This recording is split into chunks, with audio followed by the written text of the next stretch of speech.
AI is here to stay, and probably we're just scratching the surface in terms of what is coming and how easy, or easier I could say, life will become with all these use cases coming to play. The more we expose AI to what we want it to do, the better it's going to get into it. We were expecting AI to be perfect on day one. Guess what? Human beings are not perfect to start with. Today on the show, I'm happy to have Pablo Strika. He's the VP of sales for a little company you guys may know as Azure with Microsoft. He focuses a lot on the private networks there. And we were just talking a little bit about AI and the impact on enterprise versus consumer and what you're seeing, Pablo.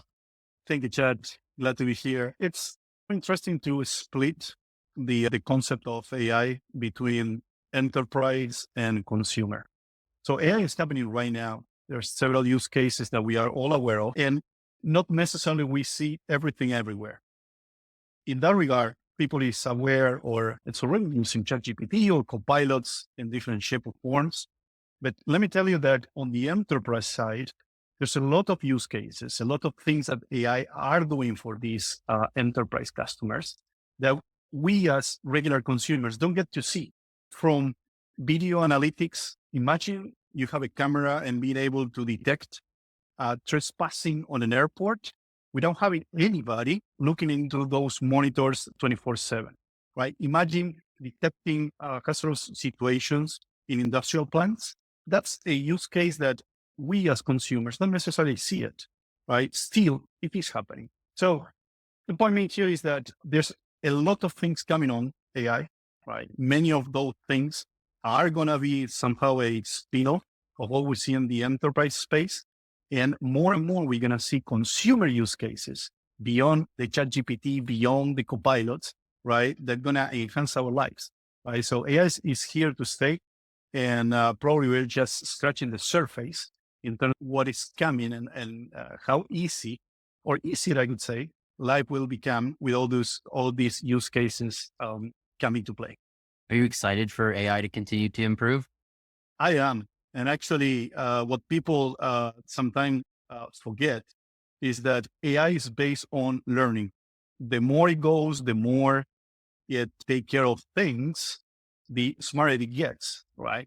And the more we expose AI to what we want it to do, the better it's going to get into it. Not only I'm excited, but I want to be on the front run, right? The more we can push into this, the more we can train these models to do more things for us, the better it's going to become. Now, part as a joke and part as a threat. You may remember the Terminator story and the Skynet and all the stuff. It's funny because sometimes those limits are drawn in the sun, but people tend to forget.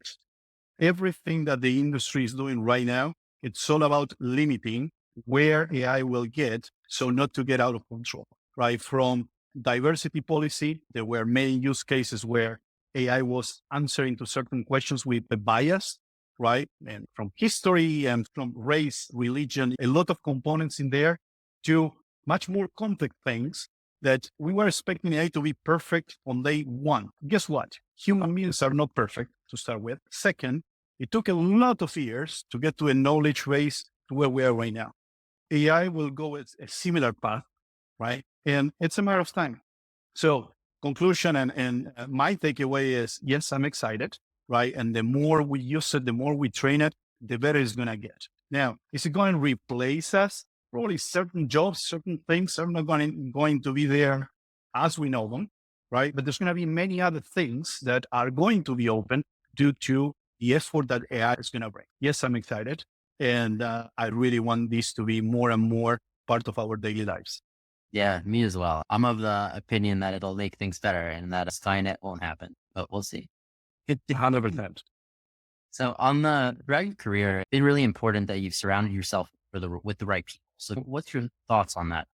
It is. And we are who we are, but also we are who we are surrounded by, right? And the more we get to people that can enhance us, the better we get as professionals, right? And let me tell you one story that, I'm walking my mid-40s right now, and I didn't think this way probably 10 years ago, but the more you get to go with people that is not exactly like you, that not necessarily think like you, the more you open up your mind, the more ideas you bring and the better of a professional you get to be, right? When you get into in situations where there's a lot of trains of thoughts that are not necessarily like yours, that is doing nothing but getting things better, right? So surrounded with the right people is not just surrounded by people like you, people like with the same thinking. Yeah, it's important to get consensus and get people that in the end will know you and understand where you're going, where you're coming from. But at the same time, if you get to work, if you get to socialize with people that not necessarily think like you, that's a big plus to me. And my piece of advice to professionals in their early careers is just be open, right? If someone is telling you, I have another opinion, just listen up. And the more you are trying to understand how their minds work, the more you're going to learn, the better you're going to get. And and after many years of that, I can tell you when I come across people in the market, when I'm hiring or just talking to people, I can tell when people have a different background. When I just, let's talk in 10 minutes. I can say, well, this guy has been in the rodeo for quite a long time, right? And he's been exposed to a lot of ideas that not necessarily coming from their root and his or her course. That's a piece of advice. Get in front, talk to people, right? And the more diverse you have your surroundings, it's guaranteed you're going to get better. Yeah, it's always looking to improve, right? And learning from others. It's Absolutely. 100%. like you said, it's all about surrounding yourself with the right people and with the right mindset. On your failing to success story, I want to hear about the whatoweeat.com and what happened there. That was a very funny story. This was back in 2006, 2007. I was going through my senior year on my MBA back in Buenos Aires, Argentina. I was just about to move here to the US, right? It was my last year just trying to complete my studies in there and then fly. And there were a lot of activities, a lot of study groups that we had. And particular, I was mingling with two other guys and we were always struggling to find a place to study. So one of them, he was divorced, had an apartment downtown in the city. And we usually camped in his apartment for hours, even entire nights, right? Studying and putting things together. And when 8 p.m. or 9 p.m. came our way, what do we eat? And back then, put yourself back on time, right? 2006, 2007, there were no smartphones, right? iPhone was going to be launched in a couple of months, right? The only thing that we had was or were Blackberries. Great things to have, right? But that was the environment. Blackberries and the PC. That's how you used to access the internet back then. And the problem that we were facing every single night was what do we eat? And the short answer was pizza, because that's the only phone number we have. And that's the only thing that could be delivered to that place. So after 3 or 4 nights in a row eating pizza, you tend to get bored of cheese pizza. Pizza is really good in Buenos Aires, but the point being is that we got fed up with pizza and said, what if we have someone that can deliver any kind of food? And I don't need to know the phone number. I can access the menus online and it's fresh. So it's from the day I ask for not sushi, but I don't know, any Mexican food, and I can get it delivered to my place without knowing exactly who is the Mexican restaurant I want to order from. So that was the idea. And we just got it. What do we eat? Que comemos in Spanish.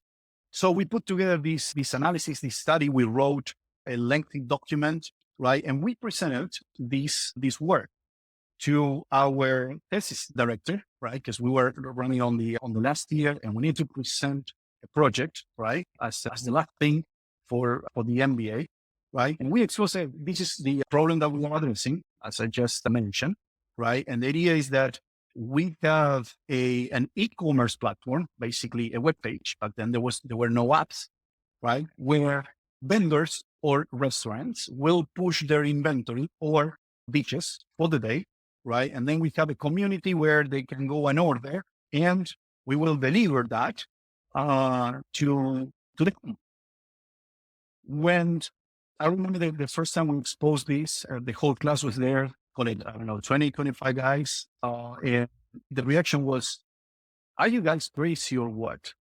Who is going to order food, right, from the internet? And we thought, we will, If you have no time to cook yourself, and eating is just another part of your day. You just need to get protein in your system, right? Yeah, I will definitely order food from internet. Nobody liked the idea, but especially the course director, the thesis director said, guys, I think you need to go back to the whiteboard and rethink what you're doing.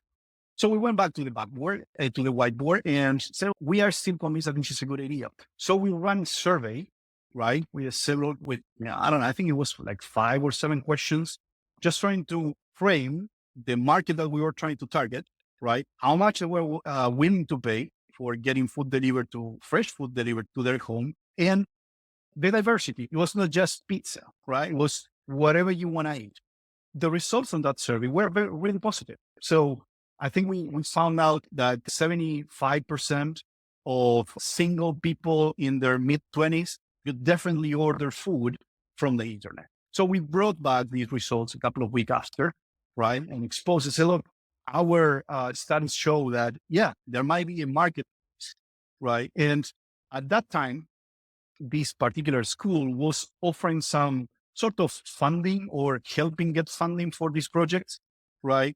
And we thought it was a cheap idea to implement. We thought it was well thought, right? And we tried to push it forward. The long story short is that we didn't get any support, right, from this particular school.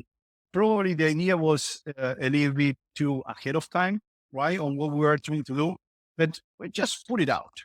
Years after, I moved to here to the US. My mates also had their own way. And then we found out about Uber Eats, right? And I remember having a conversation with these guys a couple of years ago, right, 2 or 3 years. He would say, do you remember what we did back in 2007? Yeah, that was the foundation of Uber Eats, right? That was the foundation of many other food delivery or delivery in general, right? Imagine what would have happened if we had the support from the school to say, guys, go try it. What can go wrong? Time that you spend on something and maybe some money, but it wasn't big money. So my key takeaway here is when you have a dream, when you have something, a good idea that you want to chase it, there's going to be a lot of people that will be detractors, people that will question what you do. Now, it's very fair. Go back and analyze it, make sure that you are doing the right things, that you thought on all the angles. But if you are convinced, there's a little bit of heart that you need to put on it. It's not just the brain. If you have this feeling that this is going to work, push for it. And I'm pretty sure back then, if we had dug deeper into this, said, hey, you know what? I think we need to do this. We would have came across people that will support this idea. And probably, I don't know, maybe I was in a different position right now, or it was a nice story to tell. But I'm convinced, and this is my regret, that we didn't do enough for what we thought it was the right idea. And again, people have a lot of good ideas.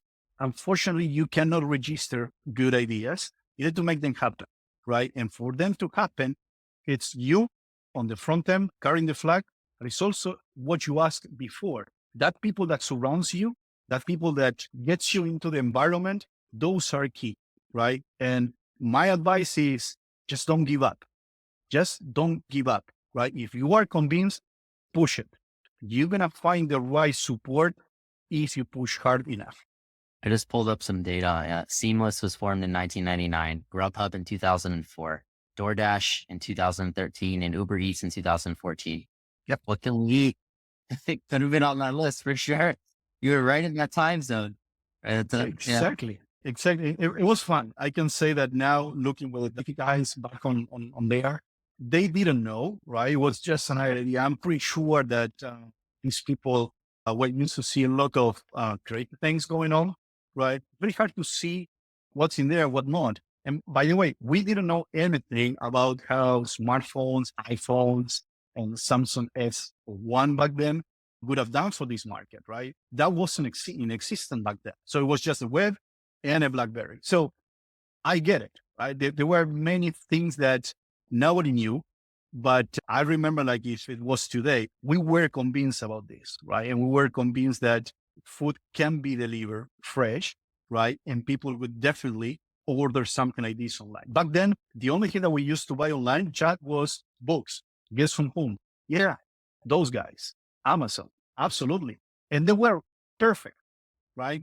Imagine a guy like me living in South America, right, with a company delivering books from the US. I could get the latest and latest delivered to my place in Buenos Aires. We thought, what if we just shorten that chain and we just deliver from Buenos Aires food into Buenos Aires? Is that a good idea? We thought it was. Unfortunately, we didn't get exactly right. Not we didn't have all the tailwind that we needed. Probably pushing harder would have been the right thing to do.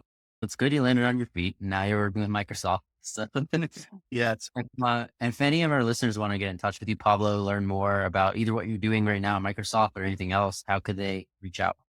They can just search for me on LinkedIn.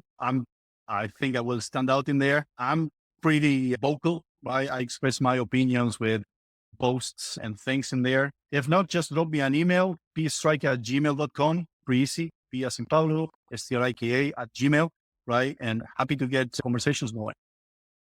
Perfect. Everybody make sure to get in touch with Pablo or follow him for his posts and his insights. I thank everybody for listening to another episode of Failing to Success and Pablo for coming on. If you like the show, make sure to subscribe. I'm your host, Chad Kalecki, and we'll see you next time.